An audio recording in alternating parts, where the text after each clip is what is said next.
Hi. ഇപ്പോൾ 12th കഴിഞ്ഞിട്ട് കുട്ടികളെല്ലാം നഴ്സിംഗ് പ്രോഗ്രാമിനൊക്കെ ട്രൈ ചെയ്യുന്ന ടൈമായിരിക്കും. UK fully funded nursing programme എന്നൊരു ഓപ്ഷൻ ഉണ്ട്. പക്ഷേ ഈ ഒരു ഓപ്ഷന് വേണ്ടിയിട്ട് മാത്രമായിട്ട് നിങ്ങൾ ട്രൈ ചെയ്യുന്ന സമയത്ത് നിങ്ങൾ നോക്കേണ്ട ഒരു കാര്യം കൂടെ ഉണ്ട്. ഇന്ന് അത്യാവശ്യം നല്ല രീതിയിൽ ക്യൂ ഉണ്ട്, തീരെ നമ്പേഴ്സ് കുറവാണ്. അതുകൊണ്ട് തന്നെ വെയിറ്റ് ചെയ്യാമെങ്കിൽ മാത്രമേ ഈ ഒരു ഓപ്ഷൻ മാത്രമായിട്ട് നിങ്ങൾ നിൽക്കാവുള്ളൂ. അല്ല എങ്കിൽ നിങ്ങൾക്ക് ലോ കോസ്റ്റിൽ നമുക്ക് നഴ്സിംഗ് പ്രോഗ്രാം ഓപ്ഷൻസ് ഇഷ്ടംപോലെ അവൈലബിൾ ആണ്. സോ നിങ്ങൾ ഫുള്ളി ഫണ്ടഡ് നഴ്സിംഗ് നോക്കിക്കോളൂ. പക്ഷേ അതിൻ്റെ കൂടെ തന്നെ ബാക്കപ്പ് ആയിട്ട് ചെറിയ ഫീസിൻ്റെ, അതായത് നമുക്ക് അഫോർഡബിൾ ആയിട്ടുള്ള ഫീസിൻ്റെ നഴ്സിംഗ് പ്രോഗ്രാംസൂടെ ട്രൈ ചെയ്യാനായിട്ട് നോക്കുക. അതർവൈസ് നമ്മുടെ ഒരു വർഷം വെറുതെ പോകും. നല്ല പെർസെൻറ്റേജ് മാർക്കൊക്കെ ഉണ്ടായിട്ട് ഒരു വർഷം പോയി കഴിഞ്ഞാൽ ഒരു അവസ്ഥ നിങ്ങൾക്ക് അറിയാമല്ലോ.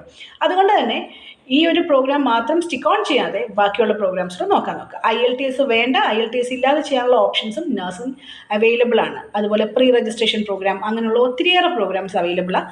കൂടുതൽ ഡീറ്റെയിൽസ് അറിയാൻ നമ്മളെ വിളിച്ചോളൂ. Thank you.